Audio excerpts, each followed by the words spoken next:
Hello, everybody. Hello. It is super late. Welcome to Beyond Employment with me, the company's expert. Thank you for being here.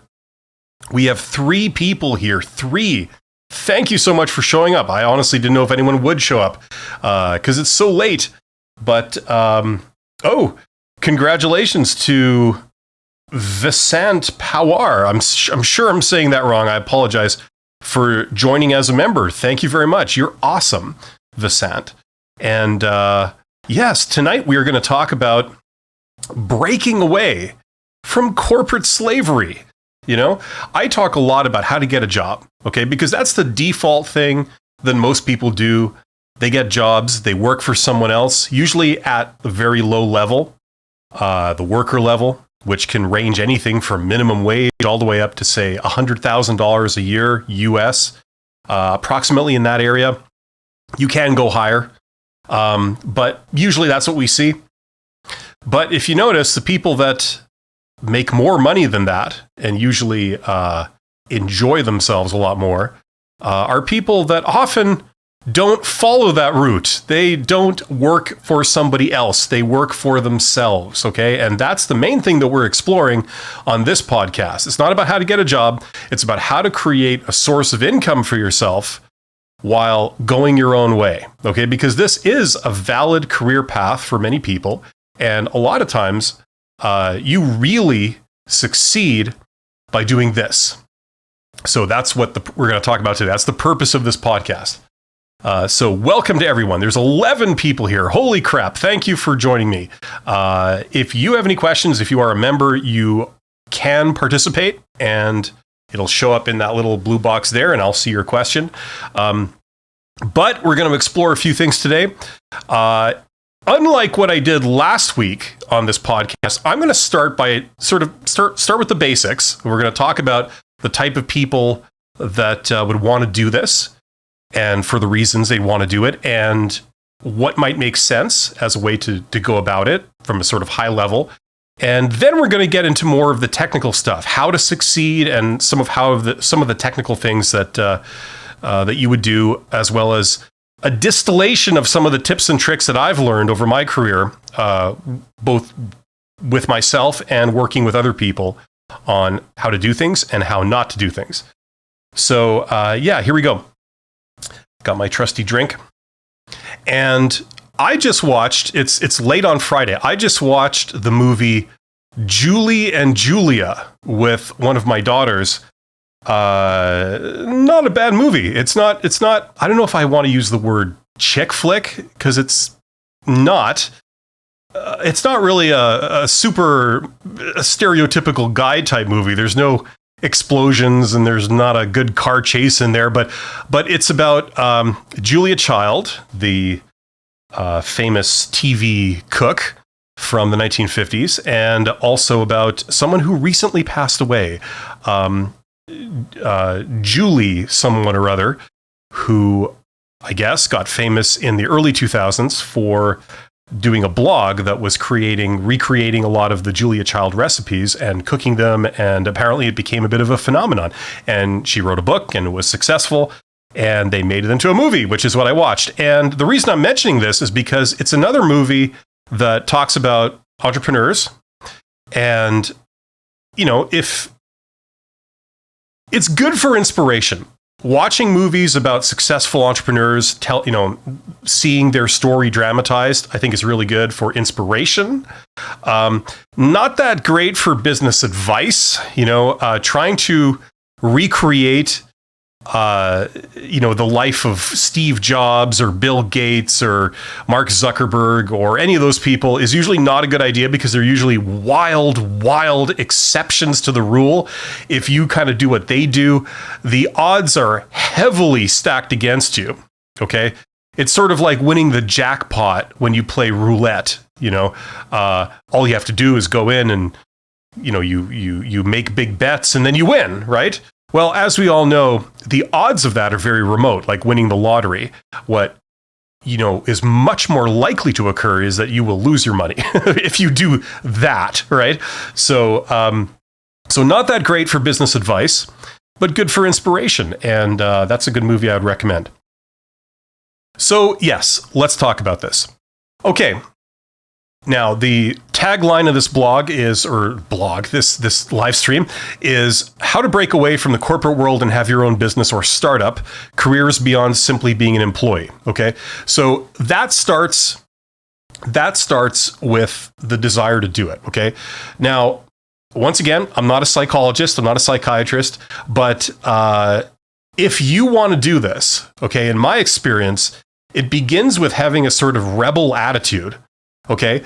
If you're the type of person that seeks validation from many people for you to do anything, that might be a bit of a drawback in this situation. Okay. I'm just going to say that right off the hop. Usually, great things start with a bit of a rebellious attitude. If you see something and you think like, God, that's stupid. I could do a better job. It should be done like this. Okay, if you think that when you look at a lot of things, or one thing in particular, that's where usually you can contribute something. Okay, as opposed to looking at everything and saying, oh, well, I guess they've got that as good as they can get it, and I don't really know how I'd be able to improve that, and I don't really know what I'd be able to bring to the table, right? If you have that attitude, that usually doesn't lead a lot of entrepreneurs to be entrepreneurs, right? So let's start with that. That is kind of the most basic thing. A lot of people feel this way, but then they don't do anything about it. And it's sort of, they complain about it, but then it ends there, right? So that also is not going to lead to great things. But if you have that sort of, that drive, and it comes from a lot of times frustration out of seeing something that's not very good and thinking like, good God, I could do a better job. Someone needs to come along and do this better, and that plus the ability to actually get things done, to start something and finish it, to see something through to completion. Those two things together, if that's you, and also you might even have an artistic, creative flair to you, a desire to change the world, that really helps. That's kind of all you need to do this, okay? Contrary to popular belief, you do not need vast sums of money, okay? Certainly, some things require a lot of capital, okay, a lot of money to do. If you want to open a restaurant or something like that and do it the traditional way, yes, you need money. If you want to get into real estate and do stuff there, you need lots of money. The business term is they're capital intensive industries, okay? But there's a hell of a lot of stuff out there, especially in this day and age, that you really don't need that. You really don't. And even if you did, like we explored last week, there's ways of sort of ramping it up. So you don't go from zero to that in one shot. Instead, you sort of find low cost, low risk ways of getting the ball rolling till it builds some momentum, and you gradually work your way up until you get to that point, right? And then it's a hell of a lot easier. Either you're making the money to finance the thing yourself, or you have validated the concept to the point where a lot of people would lend you money to do it. A lot of lenders would lend you, and it's a lot lower risk because you've already validated everything. You have customers lined up, they're already paying you. So having to spend a bit of money on it is much more of a sure thing than doing it completely blind as step one, right? So we've talked about that before. That's what we were kind of exploring last week. So check that out if you haven't already seen last week's episode, whatever you want to call it. Anyway, even more of me talking, and who wouldn't want that? Everyone loves that. So yeah, that's kind of the thing. The other great thing about this is that, it's normal for a lot of people to feel intimidated in the beginning. If, you think you want to do this, but it's very intimidating. It's a whole lot of learning to do. It's a lot of risk. And, you certainly risk your time and effort going to naught in the end if it doesn't work out. But the other thing that's sort of encouraging to a lot of people is that you can do a side hustle, okay? If you're unfamiliar with the term, a side hustle is something that you do on the side. So you still have a day job, okay? And that provides you with security and stability. You have money coming in and it's predictable.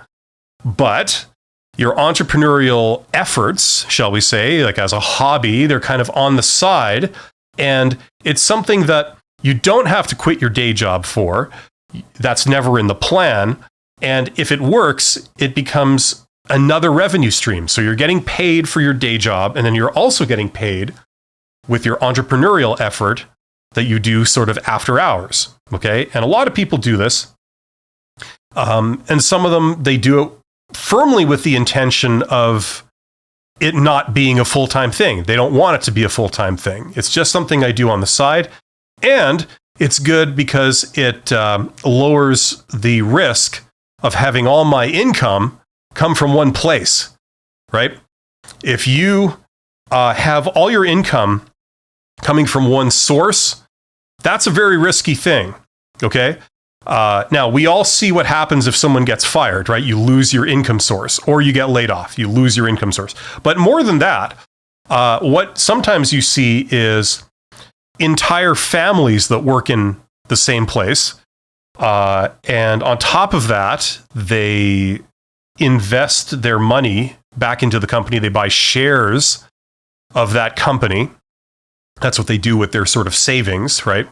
And then on top of that, they're dependent in some way on that company also for a retirement package of some kind. So imagine if that company fails or something happens to jeopardize that company. They lose everything. They lose their income, they lose their savings, they lose their retirement, and then moreover, it's not just them, it's their whole family. All the breadwinners in their family all lose it at once. So it's generally very risky, okay? Hopefully you can appreciate that, to have all your income coming from the same source, right? So that's one of the great things about side hustles, is that you're sort of separating your income. You've got a day job, you've got something coming in from the side. So let's say you get laid off at work or something. Well, you still got some money coming in, right? That gives you more security, more longevity, right? So it's a great idea. It's a great idea. And for people that want to give this a shot, there's always that. It's like a sort of easy stepping stone to just putting your toe in the water and seeing if this is something that you really want to do, if it's going to work out or not, okay? You don't have to quit your day job. You don't have to take out giant loans. You just start it. So that's an option for a lot of people, okay, a side hustle. And the other thing I wanted to touch on when it comes to this type of stuff is a big reason why people quit jobs, as I've talked about in many videos about quitting jobs, is for the people. It's not necessarily the work you do.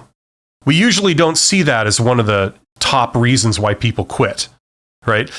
We also don't see the fact that they're not making enough money as one of the leading reasons why they quit, surprisingly. You would think that would be it, right? Actually, what we do see is the number one reason why people quit jobs is because of the people, either their boss or their coworkers, right? So if you're like me, you're more of an introverted type person. You know, I mean, I can interoperate with other people, no problem. But you know, I'm an introverted type person. I have an introvert type personality, like 50% of the people in the world who are introverts to varying degrees. That also can be a bonus. You know, if you don't have to commute to work, you don't have to deal with other people constantly. If you're not into that, if it's kind of a chore rather than a benefit to you, that's another reason to do this. There's a lot of people that have a lot of reasons for wanting to start their own business of some kind, either on the side or as their main line. So these are all elements to it, okay? But yeah, so number one, I would say, if somebody asked me, what do you need to make a success of this? I would say the first thing you need is that slightly rebellious attitude where you notice something that's bad and you think, God, that's stupid. I could do a better job. right? That's the first thing. Second thing is being diligent enough to be able to, be disciplined, and you start something and you finish it. And you sort of power through the phases of it that maybe aren't super enjoyable in themselves, but you want to get to the end product. So that's why you get inspired to go through that, because it's not going to be fun every minute of every day. I don't think anything in life is fun every minute of every day. I think some things they get close to that, but anything good, I think that you have to encounter these little sort of bumps on the road, and you have to have the personality where you can just go through them. You don't instantly give up the moment it becomes slightly discouraging. You know what I'm saying? I think that's a big recipe. The third thing I think anyone needs to be able to do this is knowledge of business, because like it or not, what you're trying to do, which is making money, is business. Okay. You're trying to sell something in some way, and that's business. Okay. A lot of people get fooled into thinking it's an artistic thing or it's a creative thing, which it is. But the moment you try and make money with it, now you're in the world of business. If you want to succeed in business, you should know business. There are just no two ways about it. When I say this, I inevitably get people sort of challenging me on that. It's not going to work. Yes, there are some people that succeed despite a complete lack of knowledge of how business works. If you've got some fearsome talent, yeah, you could maybe get some measure of success, without knowing anything about business. Somebody comes along, they make you a proposition, you agree to whatever it is, and you get something out of it, sure. But there are many more people that it's their Achilles heel. They either fail because of it, or they're not as successful as they could be, put it that way.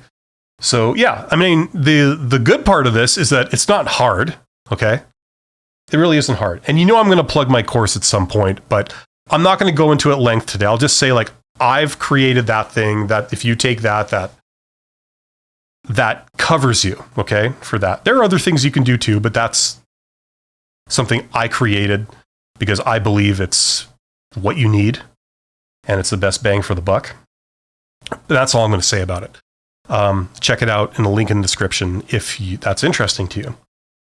Okay? But you put these three things together, and then all you need then is experience. You try stuff, you see how it goes, you learn from it. That's all you need.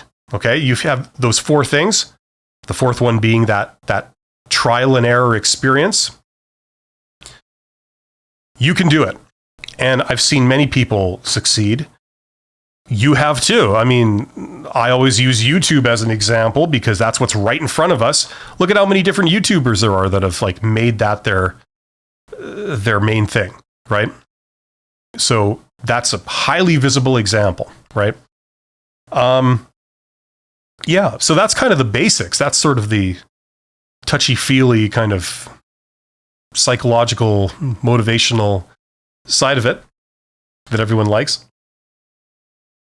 Yeah, and you can do that. So if this is something you've had a curiosity about, and presumably a lot of you guys have been curious about it because you're here, yeah, you can do this. Now comes the caution, okay?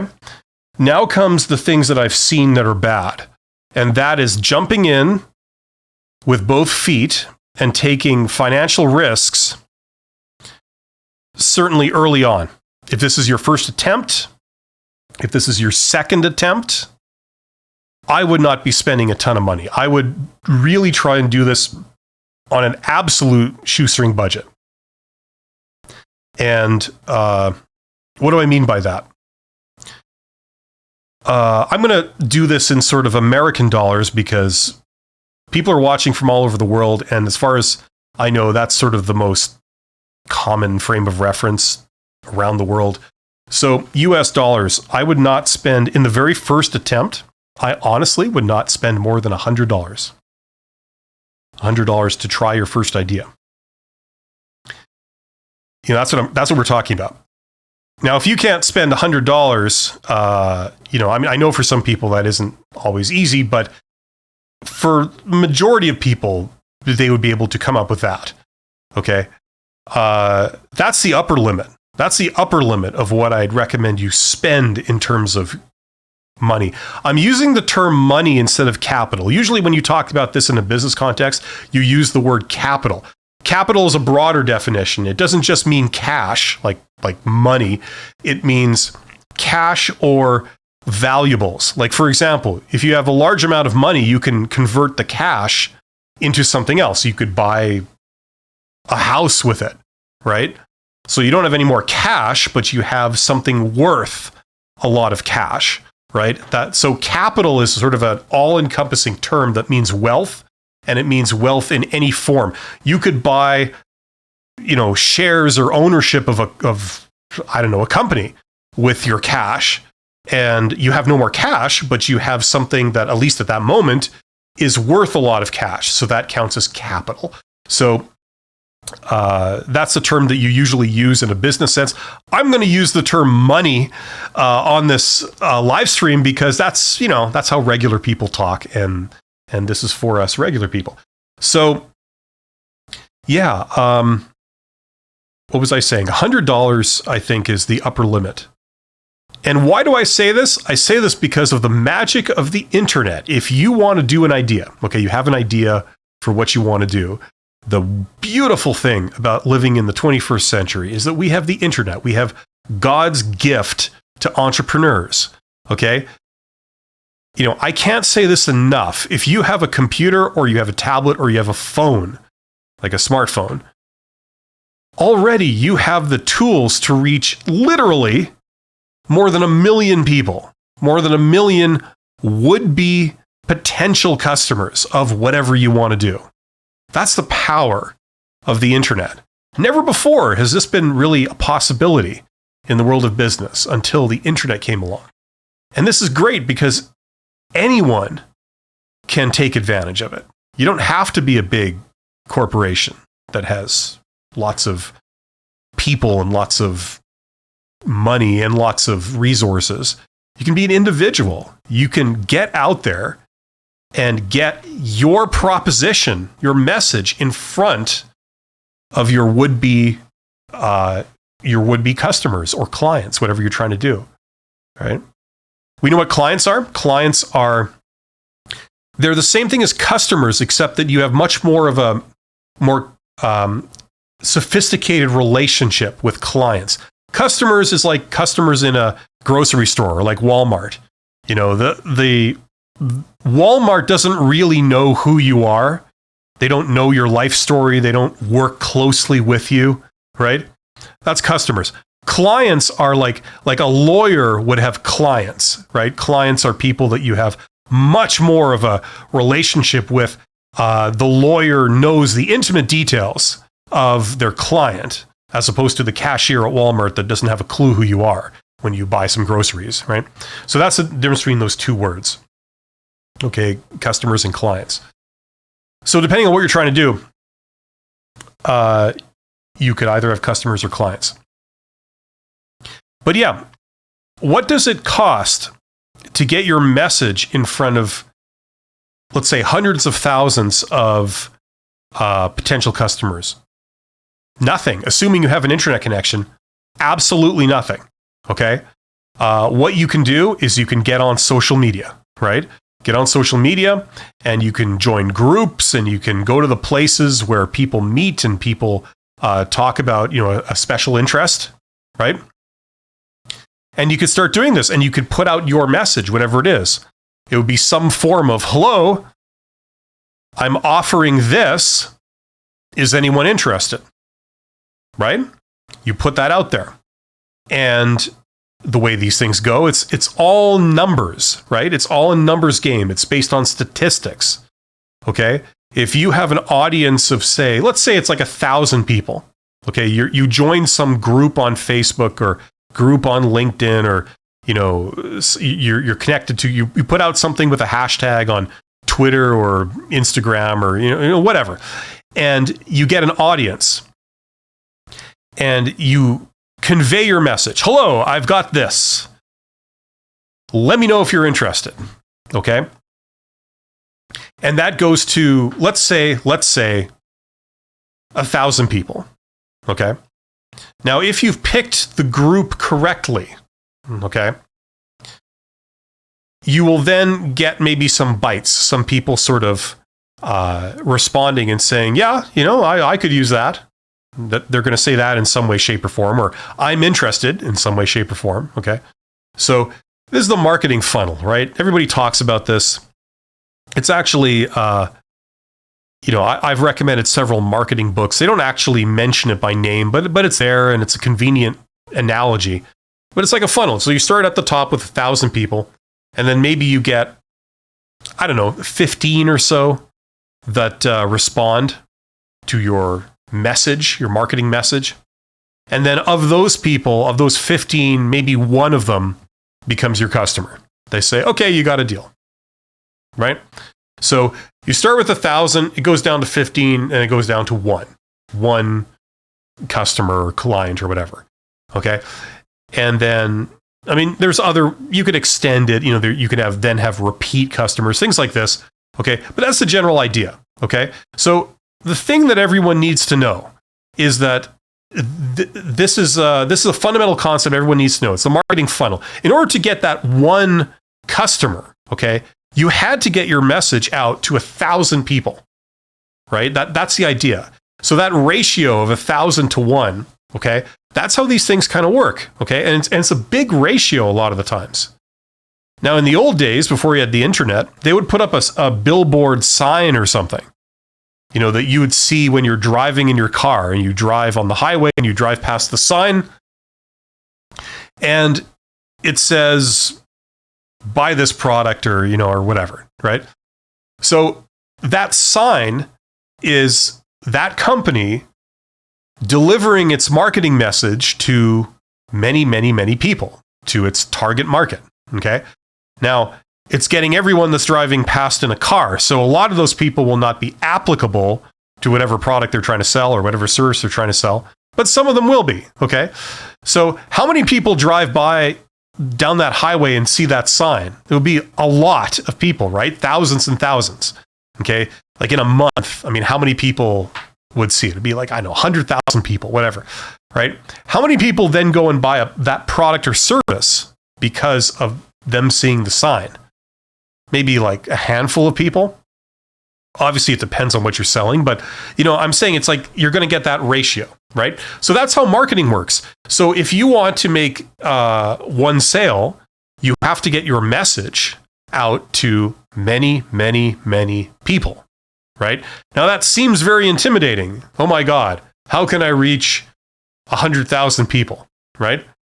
Well, thanks to social media on the internet, that's like such a gift because it's the perfect vehicle to do this, right? Anybody can join groups and things, and not only can you get your message out to 100,000 people relatively quickly and easily, but you're not just sending the message to anyone.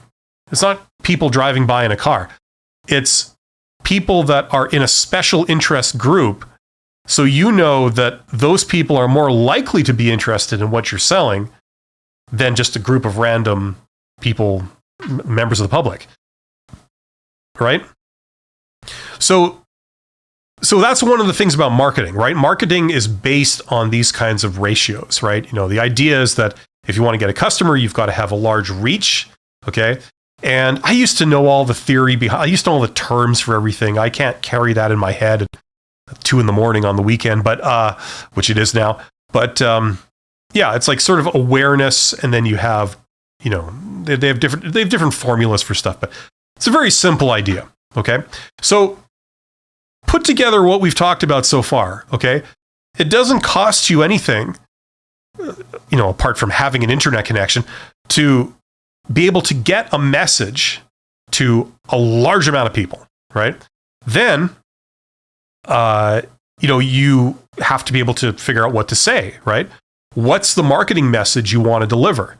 Now, this is where you need to do a bit of training, right? The first part of this was, how to get your message out. Now, when it comes to the technical details, you're going to be on a little bit of a learning curve, because let's say you're selling a certain product. I don't know, you're selling floor wax, you're selling edible oils, you're selling, I don't know what other crazy stuff there is out there, or services, I can repair this equipment, I can build you this thing or whatever. Whatever it is, right?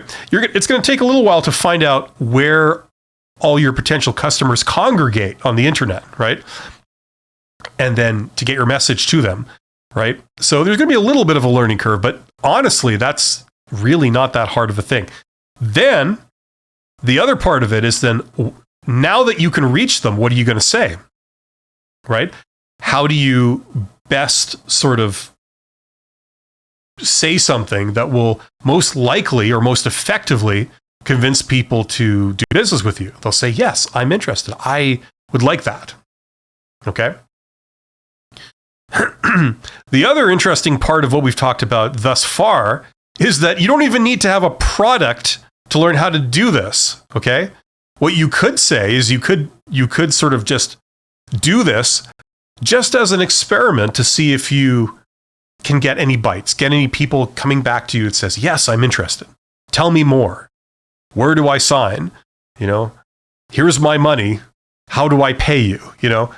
That kind of thing, right?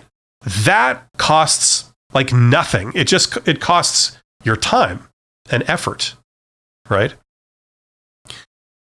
If you what form does your message take? It could take any form. It could be a text, like it could be writing, it could be a picture, it could be a video. You know what I mean? There's multiple forms it could take, and you could say multiple things, right? But this is where the learning comes in, right? A lot of times there is no clear, obvious answer. You have to experiment, for your particular thing. How do you figure out what to do? What's the best way to entice people to buy it, right? If you're selling a product, maybe a picture of the product might be good, right? You're going to say a few things about it, presumably. If you're offering a service, I know kids that have done this, that they offer, for people that have houses and people that have like lawns and they need their grass cut and things like this. I know kids that have done this, and they'll join a Facebook group of like the local area and say, of all the people living here, does anyone need, their grass cut? You pay me X and I come every week or whatever it is. And for the entire summer, and I mow your lawn and take care of your yard, whatever. Right. And a lot of people will be like, yeah, I could use that. I'm sick and tired of having to cut my grass. If I pay you $10 to do it or whatever, sure. Next thing you know, your kids are entrepreneurs and they're doing this and they're making money. They're making way more than you'd ever give them in an allowance. So, yeah, great idea. I'm a huge fan of also teaching this in schools and getting kids to learn this stuff, to see what power you have. Because as soon as you have something real to offer, you know exactly how to get the customers to line up to pay you for it, right? Incredible skills, incredible life skill. Yeah, so there you go. And then in terms of what to offer, the other problem that everybody has is, okay, great, Bill, I understand the concept of marketing. I understand how to get my message out there, and I understand how to have people show interest in a thing. But the problem is, what thing can I offer? Right? Doesn't that take a lot of money if you're going to try and create a product of some kind? Doesn't that take like lots and lots of time and talent and money? Yeah, for some things. The great thing about being an individual and doing this, as opposed to being a sprawling organization, is that services, like I mentioned last podcast or last live stream, services are the great leveler. Okay? Now, a moment ago, I used the example of a kid cutting somebody's grass, right? That's a service. You're not selling a product, you're selling a service. Anything that you offer, okay, is called an offering.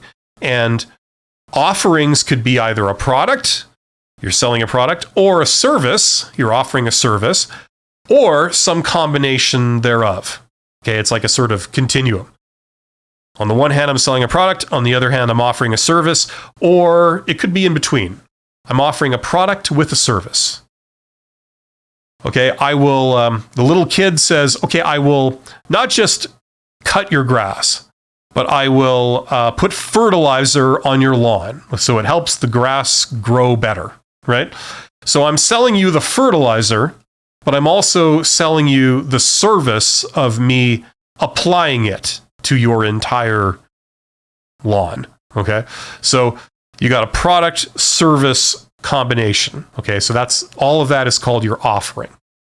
The great thing about services is that it doesn't matter if you're, a multinational corporation that has billions of dollars of revenue, or you're just one person starting up a little startup thing. You are on a level playing field, okay? Somebody's going to show up and do something, right? It's a service, okay? Anything from unblocking your toilet to installing a solar panel array on your house, right? So they're going to send a person, right? You're a person. So, already it's a lot easier to compete.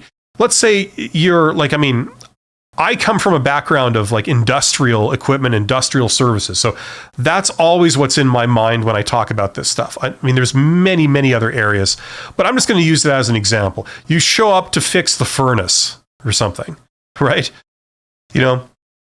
You could be just an individual from down the street. Here, I'm here to fix your furnace. You ordered the furnace repairman or furnace repair person. Now whether that person who shows up comes from a billion-dollar multinational corporation, or they come from 3 houses down, just your neighbor who knows someone, right? It's on a level playing field. The customer is going to judge you, first of all, by how good of a job you do, and then how friendly you are. And they're going to see the same things as red flags. Are you rude? Do you lie about how much it's going to cost or how much time it's going to take? This kind of stuff, right? So if you have something to offer, if you have a skill, what a lot of people do is they just offer that skill themselves. If you're already, some kind of technician, you can just offer that on the side and start your own business doing that. And the great thing is that when you compete against your, these large competitors, these big businesses, you can actually make inroads into their business. If it does come to competition, you actually can win out because, maybe it only takes a couple of cheap tools to actually do this job. So you show up with the tools, but what's great about you is that you don't have hundreds and hundreds of customers or clients. You only have a handful. So when you show up to do a repair job, you're much more friendly and you're much more knowledgeable, and you can speak freely about how much it's going to cost and how much time it's going to take and what you need to do, right? Maybe big companies, they don't think like that. They don't prioritize that because they've got thousands of customers and they honestly don't really care that much about any particular one. They just want to get in and get out, right? They maybe lie to people just to avoid long conversations. Things like this, right? Well, you don't do that. You compete on the service. You're friendlier, right? Maybe you smile. Maybe you got that $1 million smile, and that seals the deal. So this is the great thing about services. Anybody can come in, generally speaking, and offer services, and there's not many barriers to entry. It's a lot less of a barrier to entry when you're offering services. So that's the other thing that's great about this, that makes it a real possibility for people. Time for a drink. By the way, if you have seen any inspirational movies about entrepreneurship, whether it's like a documentary or it's a dramatization, like a movie, let me know in the comments.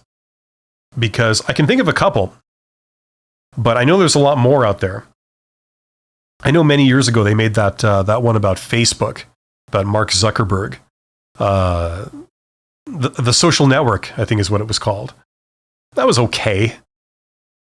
That was more about him fighting with the Winklevoss twins, right? It was much more of that than specifically about, what he did technically to start his business and how he got it to catch on and blah, blah. They sort of gave you something there, but they kind of glossed over it, as I recall.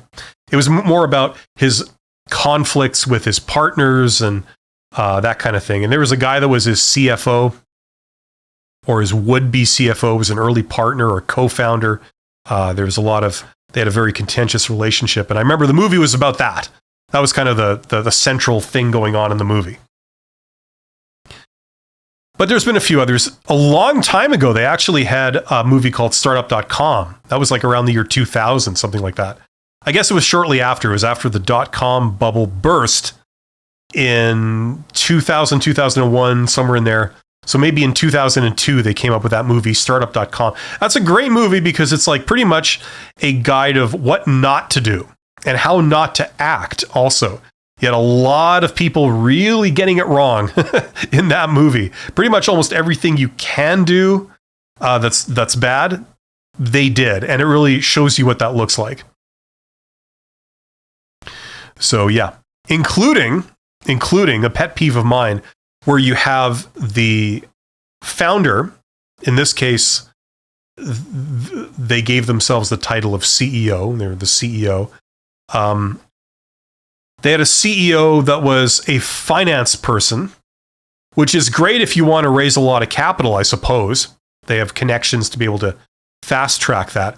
But they made the mistake of where you have a founder just running around trying to get cash, trying to get financing, not actually focusing on the business, not actually help building a thing that's going to make money, but instead they were just pitching to investors, contacting banks, contacting lenders, and that's all they did. They were just the sort of treasurer for the company. And, it's just not the way to go. For the vast majority of situations where people would want to start an entrepreneurial type thing, that's pretty much what you want to avoid. Because what happens is that the CEO or that person, presumably the most senior person who's in charge of everything, they're not really involved anymore in making sure the company, launches, offers value, is better than their competitors, is forging a new path. They're out of the loop. And the company is sort of run by lesser people, while the owner and big boss is off just dealing with banks all the time. Terrible idea. I've seen that at several levels, and yeah, it does not work. It doesn't work in practice, and it doesn't work in theory as far as I'm concerned. And before some people tell me, oh, that's not entirely true, look at Silicon Valley. Yeah, the world is not Silicon Valley. Silicon Valley is like a little tiny piece of the entrepreneurial world. For the world at large, that's not the way to go. So, yeah. Anyway, 18 people are here. You guys are awesome, I just want to say. If anyone has any questions, feel free to ask. Otherwise, I'm going to continue. I'd written myself some notes today. I'd written better notes than I did last time. We talked about the types of people that do startups and small business and side hustles. We talked about working from home. It can help you avoid bad people if working with certain people is the reason why you'd want to quit a job. We talked about how the internet is the gateway to the marketing function. At least that's how I phrased it here. Internet is an incredible tool. If you want to get the word out that this is what you're doing, we have this incredible gift that anybody can get on the internet, and you can reach a lot of people. And you could reach specific people that would be much more interested in what you're doing. Right? yeah, let's talk about this here. I've been wanting to talk about this for a while. I'm going to move this up. And that is this concept that a lot of young people, it takes everybody a while to figure this out. It took me a while to figure this out myself. And that is that people don't want what they should want. That's kind of a universal concept. And that is super relevant to the world of entrepreneurship, because what matters is what people want, what they happen to want, right? A mistake I've seen many startup founders make, and I've made this mistake in the very beginning, is that you think you can educate people. You know, people, like, let's say you invent a product, and the product, I don't know, it solves a particular problem, okay? I can't think of a great example off the top of my head, but something that solves a problem, that's a big problem, okay? But the issue is that the real roadblock here is that most people, most members of the public, don't realize that this is a problem. And so they're not really looking for a solution, okay? For example, let's come up with an example. Let's say you have to go to the store every week to buy food, to buy groceries, okay? And the problem is that when you get to the store, you don't really remember all the different things that you should buy, you know, that you thought maybe 3 or 4 days ago, you know, oh, I really need to get more of this next time you go to the store. You've forgotten all that. You didn't document it in any way, and you have no system really of keeping track of that stuff. So when you go to the store, you think, okay, what do I need? And then you can't remember what you should be getting. So you get a couple of things, then you come home. Afterwards, you think, oh, I forgot to get this, right? Now, let's say this is a problem that most people have. Let's say you do market research and you discover that most people experience what I've just described, okay? This is a real problem. If you could solve that problem, people wouldn't need to drive to the store nearly as often. They'd have more free time. They wouldn't, like if they're driving cars, they wouldn't use as much gasoline. It would be cheaper. They wouldn't put as much wear and tear on their vehicle, which would also be cheaper.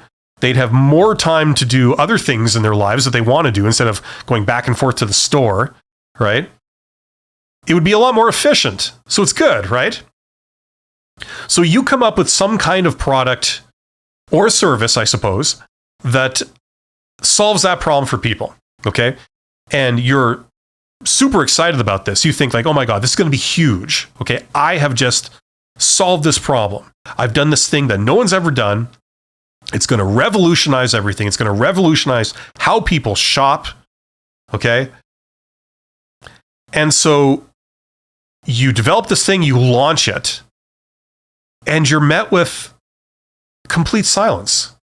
You can't get anyone to buy it. And this is absolutely perplexing to you because you know that like most people have this issue. And here you are offering a solution. If they only used your solution, it would have paid for itself within, say, 2 months, right? They can keep using it for the rest of their lives. It's definitely a good thing. Why does no one want it? Right? Maybe some of you can appreciate this if you've ever tried to do something like it, okay? This is one of the hard lessons of entrepreneurship. It's like people want what they want.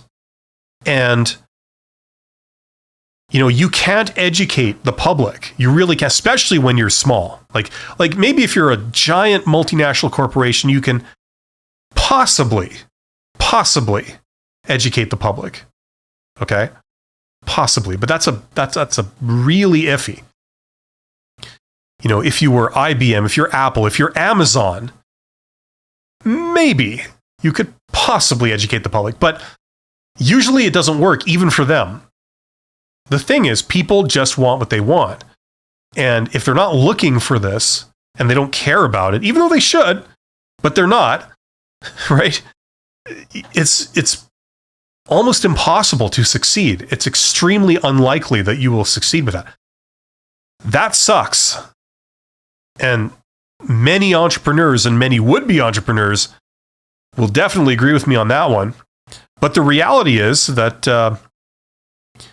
you have to offer something that when people see it, they instantly see its value. They go, oh, yes, I need that. I want that. Right? That's also where marketing comes in. This is why a lot of technical entrepreneurs fail. Not all of them, but a lot of them. Usually they fail for this reason. The ones that actually develop the thing that they're wanting to develop, they come up with the product or the service, they usually then fail for this reason. It's because they assume that everybody will see their thing and instantly recognize this value, and they instantly see that it's worth the money that it costs for them to buy it. Right? And the public doesn't. They don't share that. Or maybe a few sort of enthusiasts, advanced users, people that are they always want the very latest technology. Maybe that group might show some interest, but nobody else. And just because the enthusiasts are interested in it does not mean that the general public will buy it, right? That's the thing. That's why you have to validate these. That's another reason I advocate for the whole careful, easy stages, Put out a message on, if that person who developed this thing, this solution to shopping, had put out on Facebook, LinkedIn, Instagram, Twitter, whatever, had put out the message, hey, I've just developed this. This is what it is. Now, who's interested? And they've got that message out to, say, 1 million people or 2 million people, and it comes back with no interest. That would have given you the red flag right there before you then go spend all the time, money, effort in developing this thing. Right? Whatever you do, it has to pass that test. It has to be validated. You have to be able to put something out and then have people want to buy it. And a great way to do this, a great other tip, is to offer your product or service, get people to prepay for it. And say, look, it isn't out now, but it's great that you're interested because I'm hoping to have it out in 3 months, if there's interest. And, you can order yours today, and in 3 months, we'll either send you the product or we'll give you your money back. Something like that. Okay? And in exchange for doing that, you get a discount off what it's going to cost people a little bit later, right? Something like that, right? So you get cash up front to finance whatever it is. Okay? And if nothing else, it certainly validates that this is worth doing, because if people are lining up to give you their money, that's the thing that says, okay, this is worth doing. Now it makes sense for you to spend your time, effort, and maybe even some capital on creating this thing. You've got people lined up waiting for it that are willing to pay for it. So yeah, it's past that test. Okay. It becomes much less risky. So that's a very important concept. Okay. So that marketing funnel and the entire idea of you have to get your message out to a lot of people. And the internet is a great way for a lot of people to do this. That's sort of central to what I'd recommend for people that are interested in this. Start learning that stuff. Start trying things. If you're young and this is something you might want to do, you don't know yet, you would do it if it's encouraging. This is something you can start today. You can think of an idea, okay? Get a marketing message together. That could be in the form of 2 sentences, or it could be in the form of a little picture, a little graphic or something with some text on it. And then you do a post, and then you set it out into the world, and you see what you get back. If nothing comes back, then it's not really validated. It's not really a sure thing. If you put something out and you get this overwhelming interest coming in, including the best ways to get people to prepay for it, like I just said, that's proof positive that people want this. It's like an easy sell. That's the term I used for this when I was working with a lot of clients. An easy sell. 1,000 people see it and 80 of them want to give you their money right now. An easy sell. As opposed to something where 1,000 people see it and one person kind of has questions, but that's it. So that's the side that's usually the challenge, is the marketing side. Assuming you are suggesting something that's within the scope of possibility for you to do, it's definitely the way to do this. But that's that very important concept. People don't want what they should want. I can't say that enough. That's a great understanding of the world we live in. The thing I've mentioned before is that we spend more money on, I think, well, at least before the pandemic, we spend more money on movies than we do on education, as a country, as a society. I mean, how messed up is that? We spend more money on watching movies than we do on our children's education. That's not right. You know what I mean? People don't want what they should want, but this is what people have chosen, one way or another, collectively, holistically. This is what we've, said is okay over several generations. It's led us here to this. So it's a big mistake to just assume that because you can see the value in something and because you want something, everybody else will just instantly draw the same conclusion. That's a fatal mistake for a lot of people, but this is the solution. You validate it. How much did it cost you to validate it? 0. Assuming you have an internet connection, 0. Assuming you did a little bit of work to get your message out, to figure out what your message is, then get it out, no other money down. That's it. I've seen individuals lose in the order of $300,000 because they didn't do that simple step at the very beginning. That would have raised a lot of red flags. That would have said to you, no, this is not really a slam dunk, the slam dunk you think it is. And it gives you a chance to sort of go back to the drawing board and either tweak it a little. You could tweak the thing you're offering, or you could tweak the way you're selling it, like including the people you're trying to sell it to and how you're selling it. You could question any or all of that. And you don't proceed until you get this validation, this response that people see value in it and they're willing to pay for it. The price you're going to ask for it, This is the way for individuals to do it. Corporations can, they can afford to sort of take an educated guess and then just go for it, right? But individuals, you need to eat. You might have a family that you have to consider. This is what you should do as an individual, right? In my mind, there's no conceivable reason why you would not do this. It's the thing to do. It validates everything that comes afterwards. So, yeah. Remember that. People don't want what they should want. You see something, you think it's amazing. You think it's amazing. Remember, there's a good chance that a lot of other people, including the majority of people, they don't have that same reaction to it. You've got to validate it. You've got to make sure.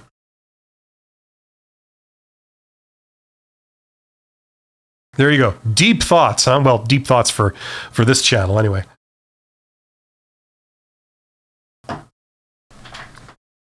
There you go. Business concepts.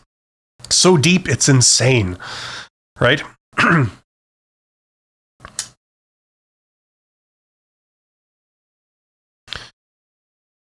There you go. 30 people. 30 people are here. You guys are awesome. Each and every one of you is awesome. And how do I know this? You ask, you think I might be lying to you. It's because you're here. It's because you're trying to improve yourself. Okay? That's what makes you awesome. Because if you persist, great things happen. And my hat is figuratively off to all the people that take the trouble to learn and then take the trouble to experiment.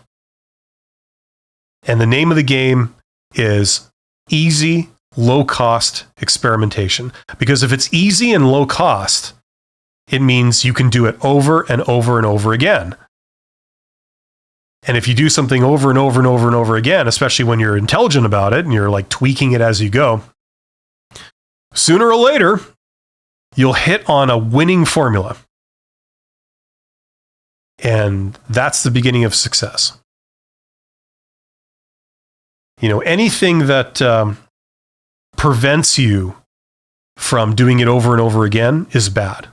And spending a lot of money is at the top of the list. Because if you spend a ton of money, especially your own money, to try an idea, and it doesn't work out, you're basically done. That's the problem, right? You can't afford to keep doing that again and again. If each time you try an idea, it costs you $100,000, you're not going to be able to try that many ideas before, you hit the end of the road and, you need to focus on survival, right?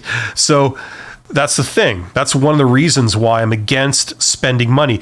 There's also other good things that come out of it too. It forces you to think in a certain way. To think, okay, we need to do this for less. How can we do it for less? And in my experience, a lot of people, they would rather spend money than switch on their brain. That's kind of a universal truth that I've seen. People at every level. You throw money at the problem. That's easy. And I see a lot of people, I go on LinkedIn every day or two, and LinkedIn is a sort of parade of people that glorify themselves because they spend money. A lot of people have jobs where their job is to spend money. For example, I was a project manager for a few years, and a project manager just spends money, right? We need to implement this, we need to create this, we need to upgrade that, we need to do it. You're spending money, right? Well, we need to do this. Okay, I'll just hire a company that does that and pay them, and there we go. Okay, done. This, we need to upgrade this. Okay, I'll hire somebody who specializes in upgrading that. There we go. Problem solved. You see how hard it is to be a project manager, right? Sometimes you can just do that. And then these people turn around and have this ego about like how they're highly talented professionals, that no one can do what they do, because they have the experience and blah, blah. It's like, what a joke. It takes absolutely no brains to spend money, including some people in government. I've seen some of the most ridiculously incompetent people that can't produce any results, but yet consider themselves absolute geniuses and consider themselves super important because they spend money. Look at this building that's here because of me. Yeah, in the sense that you picked up the phone, hired a contractor, and approved a transaction. Yes, you're an absolute creative genius. Right? What takes actual talent is trying to find how to do something for much less in terms of, well, I don't want to use business. I was going to say capital outlay, but I'll just say money. That's what takes real talent. A great way to do that is to try and think, okay, instead of how can we do this cheaper, let's try and figure out how can we eliminate the need for that particular thing. A lot of times, if you actually turn on your brain and try and think about the problem, you can actually eliminate the need for a lot of different things that would normally cost you a lot. Okay. And the things that you can't eliminate, you then think like, okay, is there a possible substitute? Instead of me having to buy this, Is there a substitute? Can I borrow it? Can I rent it? This kind of thing. And in most cases, there's actually, a substitute for it out there. So just using those two concepts, A, can I eliminate this rather than figure out how to buy it or how to pay less for it? I just want to eliminate the need for it. And then number two, is there a substitute instead of buying it, instead of spending money on it? Is there any substitute? Is there any way I could get around that? Usually those two things alone will shave off like 70% of like a lot of budgets, a lot of projects and things you're trying to do. So, yeah. Anyway, that goes into like, sort of a business type thing as opposed to entrepreneurship. But yes, this is the kind of thinking you need. So lean and mean is the best, and validation is the best as you go.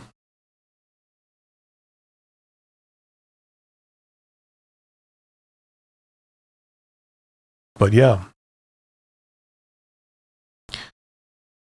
I want to take a moment to talk about members, because like I said at the beginning, we have Vasant Pawar, if I'm saying that right, is the latest member. If you want to participate in this particular live stream, you can ask questions.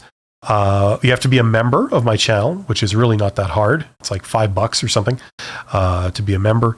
And you get other things. You get members only videos, but as part of the the bonus is that you can participate in the live stream. So if anyone has a particular question, feel free to ask it if you are a member. If you have a question, you must ask me, then join, and you will have that ability.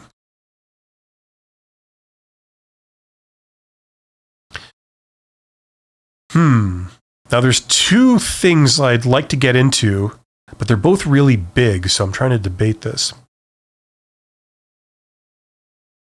Yeah, let's do this. Okay. So a part of this whole thing, this discussion, is what could you do, right? That's the question on most people's minds. Yes, we've talked about marketing, how you validate an idea, but at the end of the day, beyond all the discussions about how to pay less for something, what am I going to do? Okay, what could I do? And the decision, when you make that decision of what you're going to offer, okay, that's the single biggest decision of this entire process, okay? See, if you decide to do something that's an extremely hard challenge, right? Let's say you want to go to the Arctic and you want to sell the people who live up there, the Inuit and other people, you want to sell them a refrigerator, right? That's the expression, the cliche, right? Meaning something that's extremely hard to do, right? You want to sell a refrigerator to someone who lives in the Arctic, right? Okay, but let's say you pick that challenge. And that was maybe a bad decision when you picked what you're going to do. It kind of doesn't matter how hard you work. Like everything after that decision is taken, it doesn't matter. You could have a team of the most highly paid, highly talented people in the world working on that problem. Okay? You could be spending millions of dollars hand over fist to like find a solution to this problem, something that you could sell. But it doesn't do any good because the original idea is it's a bad idea. It's a really bad idea. It's too big of a challenge, right? It's a tough sell. So that initial decision is super important. You need to get that right, okay? Now, the good news is that, like I said, you can experiment. You can, if it costs you next to nothing to validate an idea, that's fine. You think something might be good? Let's try it, right? Costs you nothing, takes a little bit of time, and then you kind of see if this is going to be an easy sell or not. You put out a marketing message of some type and say, hey, I've got this. Are you interested? It's going to say that in some form. And, you could try the prepay thing to see how interested people are, because there's no good asking them if they're interested. Everybody's going to say yes when you don't have anything to lose, right? All your friends and family would say yes, right?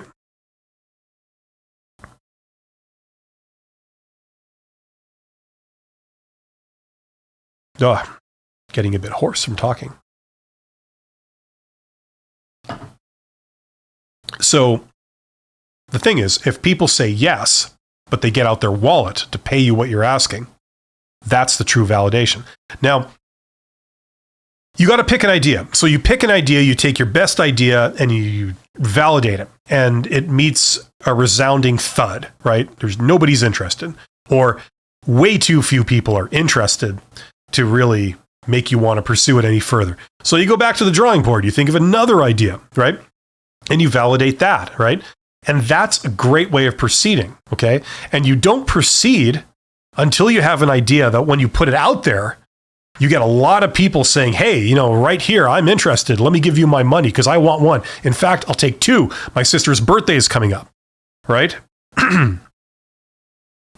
So that's the great thing about this. But you have to get that initial idea right, because if it's a bad idea or it's an exceptionally tough challenge, none of what you do afterwards really matters. It really won't do that much good. And I've seen a lot of people, it's very tragic, working really, really hard at a bad original idea. The idea is never going to work. At least that's how it seems to me. And that's how the evidence is playing out. Because all this work you're putting in, people have spent hundreds of thousands of dollars on websites and, prototypes, and, they've done marketing efforts, they've gone to trade shows and, blah, blah, blah. It's just something that nobody wants, unfortunately. Very tragic. But you can avoid all that. That's the great thing. You can avoid it by doing this process, okay? It's almost like making an investment. I'm not a big one for people that give investment advice. I don't really listen to that stuff. But I mean, it's like, how do investments work? You sort of make an initial decision of like, okay, should I buy this investment? I don't know, these stocks or these bonds or, whatever. And it doesn't matter what you do after. The only thing that matters was that original idea of like, I will buy this thing now, right? Because then if stocks go up or whatever it is, or the price, the value of your investment goes up in one way, shape, or form, you're not really putting constant work into it. You're just sitting back and watching this thing just get bigger and bigger and bigger. Prices are going up, values are going up, right? As opposed to making the initial decision to buy something and then you sit back and you watch it go down. And no amount of work on your part is going to stop it from going down, right? The only power you have is to just sort of cut your losses and cash out at any point, right? That's the only power you have. Right? But it's just a difference of how much money you've lost, right? On when you decide to cash out, if it was a bad investment in the first place. Okay. So it's the same idea with this stuff. Okay. That initial idea, you got to get that right. It's got to be a good investment.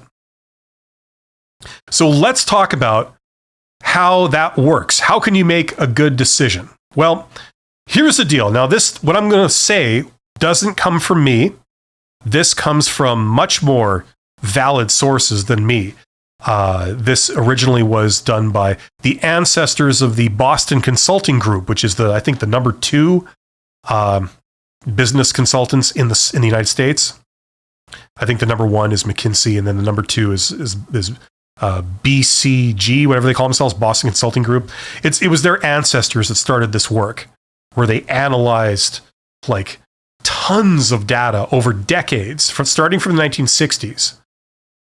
Originally, it was GE, the company that started this, and they wanted to find out what things that you can do result in the most profitability, okay?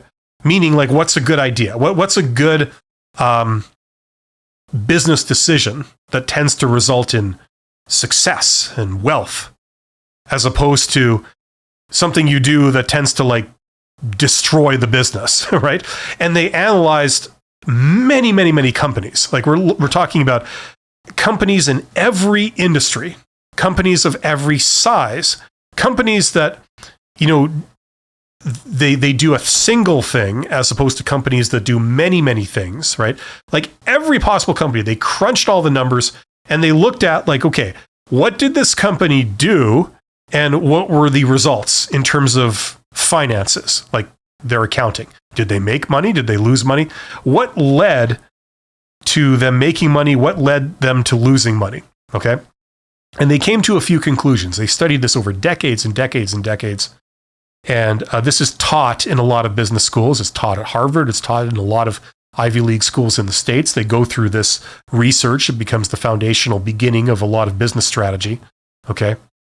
And the sort of dumbed down simple version is this. Okay. Your success depends on three things in order. Okay. And the number one thing was the market, right? Market means a group of customers. That's what a market is, okay? So let's say you want to do something. You want to sell cars, okay, or houses, whatever. The number one thing that you need for success, that's going to determine your success, is, are there people out there that want to buy cars or houses, okay? Are there people that are looking for this, okay? Now, if there's a big market for it, the chances of your success go way up. If there's only a very small market for it, your chances of success go down. Okay, so that's the number one biggest factor. You have no control over this other than the decision of which market to get into. You can't affect the size of the market. You can't, alter it in any way. It's just there. And your decision is, should I get into that or should I not?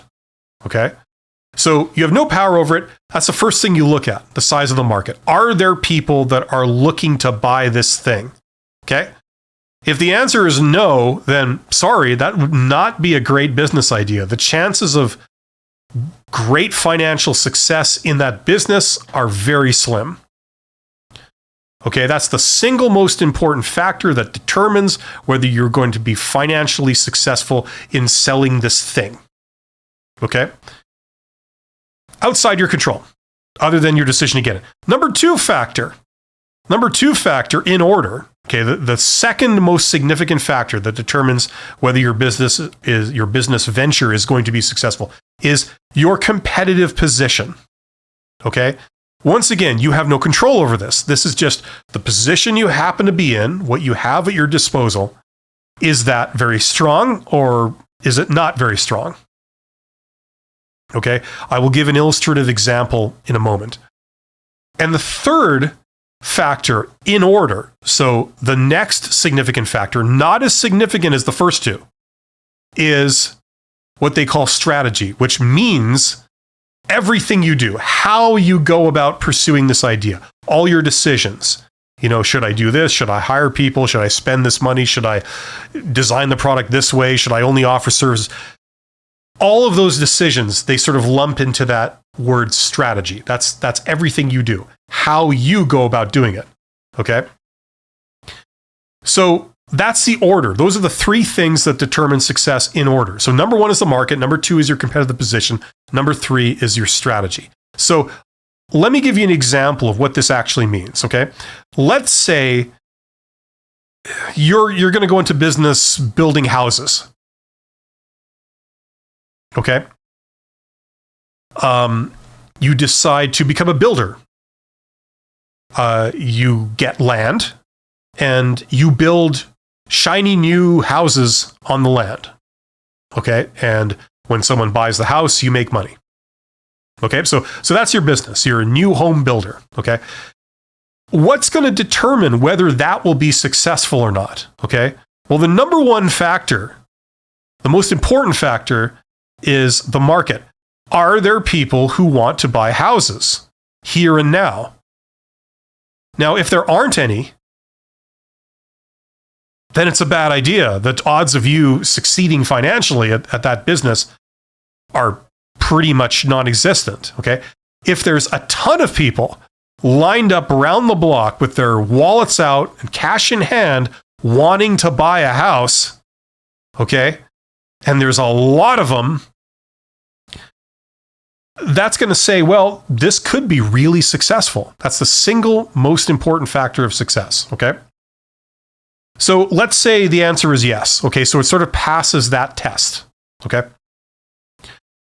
What was the second factor? The second factor was competitive position, okay? Or competitive advantage, whatever you want to call it. It's like, okay, so there are a lot of people that want to buy houses, okay? Are you in a position where you could build a lot of houses?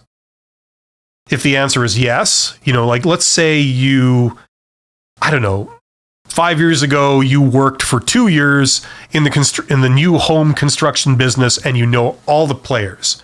You know all the people in the government, all the people at the builders, all the inspectors, all the regulators, all the supply chain people. You know everything, all the places to hire the talent, to get contractors.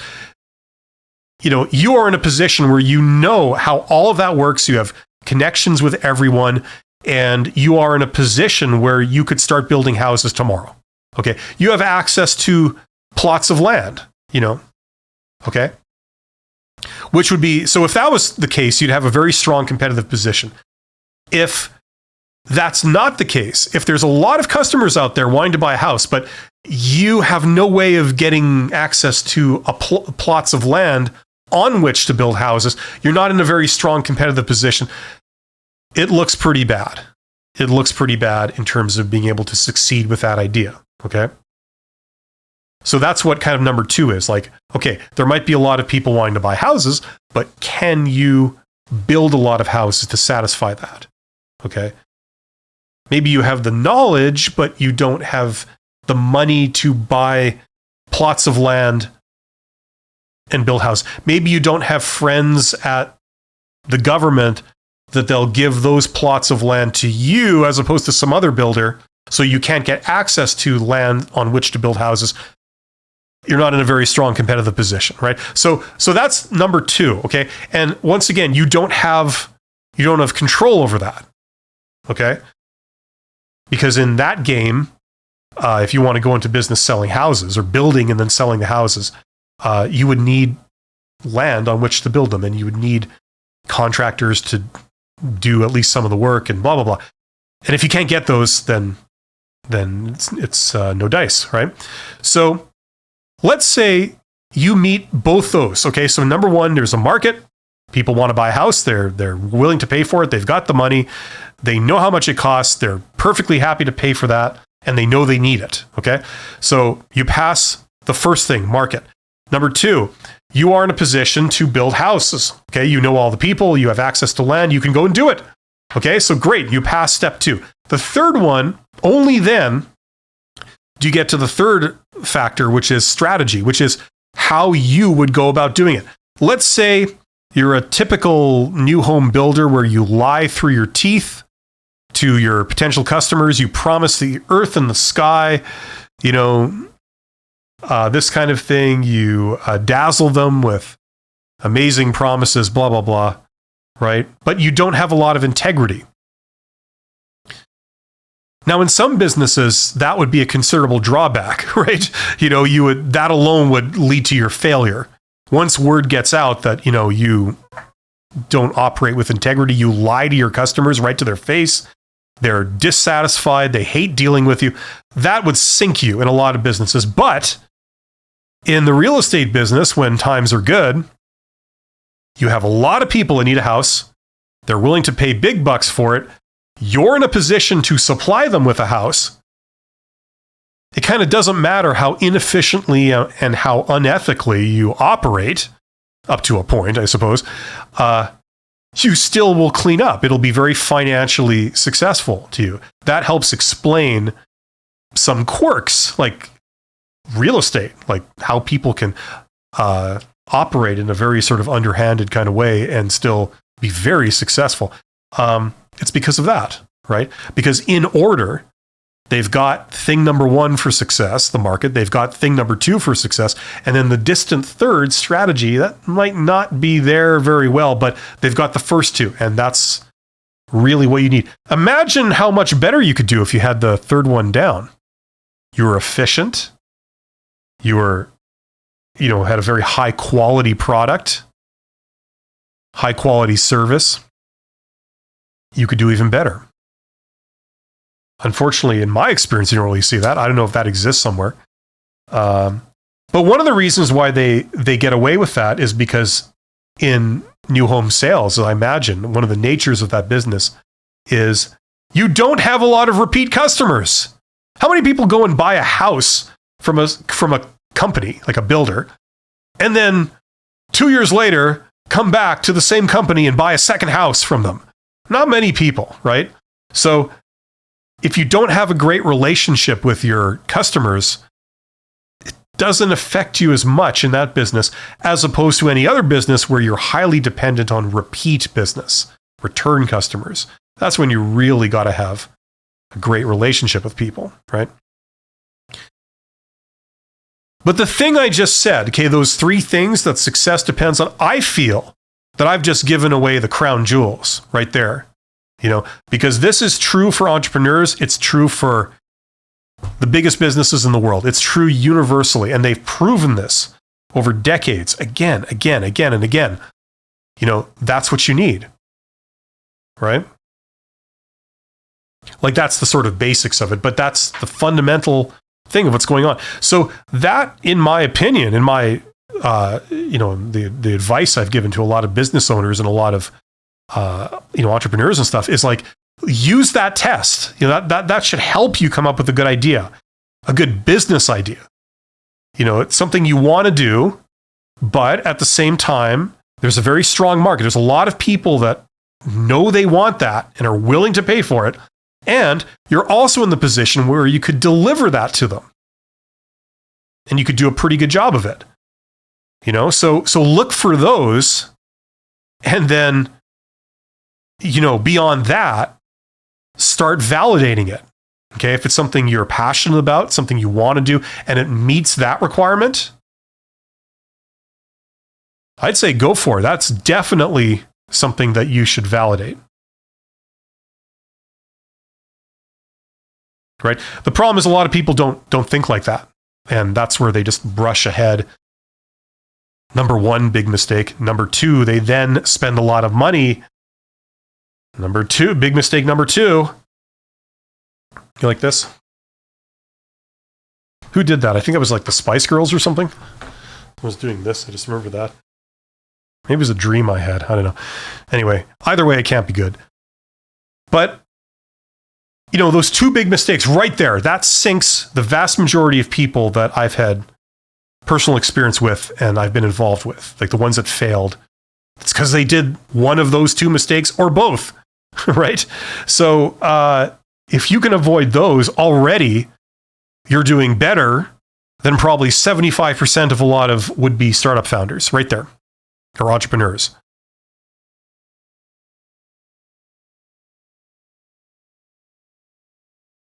So there you go. It's been nearly an hour and a half. I'm probably going to start winding this thing down for today. There's 24 of you guys here. Wow, thank you. I can't be nearly as boring as I think, or maybe I am. But anyway, maybe people are asleep. I'm not sure. But that's great that you guys are here. This is the second of 5 of these live streams I'm going to be doing called Beyond Employment. And if people were really interested, I could do more, but I'm certainly doing these 5. So there's going to be 3 more after this, same time for the next 3 weeks.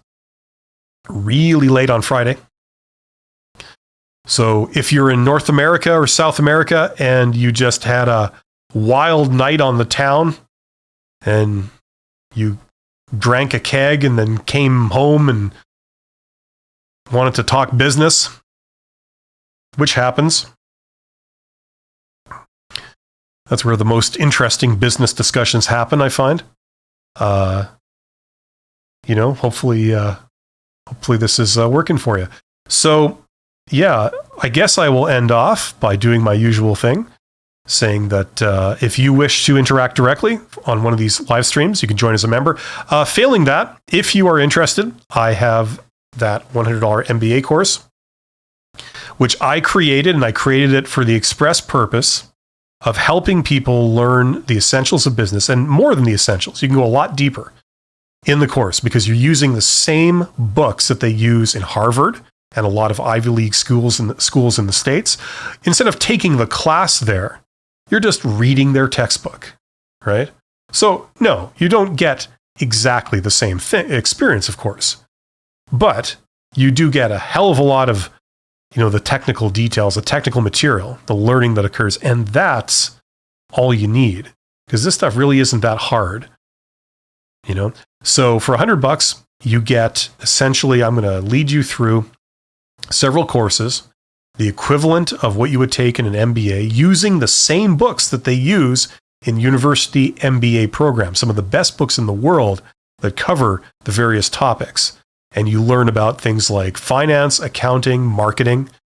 You learn operations, you learn HR, you learn economics, you learn organizational theory, you learn innovation. There's a really, really great course on innovation. It's not very long, but it introduces people to some really amazing concepts on how you can come up with great solutions to problems and things like that. So if you're interested in that, if that is sort of intriguing to you, check out that course. There's a link in the description. And I also put in the description box a link to a video where I just talk about the course. So I explain exactly how it works. I answer questions that people had about how it works, what they get, and all this. So if that's interesting, check that out and then check out the course. If you are interested in entrepreneurship, I strongly believe that you need to know at least the basics of business. Otherwise, you're just blundering around in the dark. It's like you're a musician that has decided to perform on the stage for a living, but yet has not learned their instrument. You know what I'm saying? So that's my feelings on that. And the great thing is that I give you the material, but you don't have to take tests. You don't have to do assignments. You don't have to write exams. There's no evaluations. You could just skim the material if that's all you want to do, or you could go really, really in depth if you wanted to do that. So that's the beauty of that. That's why I created it. So check that out if you have any interest in that. Other than that, I will see you guys next week at the same time. Thank you so much for joining me. You guys are all awesome. I wish you the best of luck, and take care of yourselves.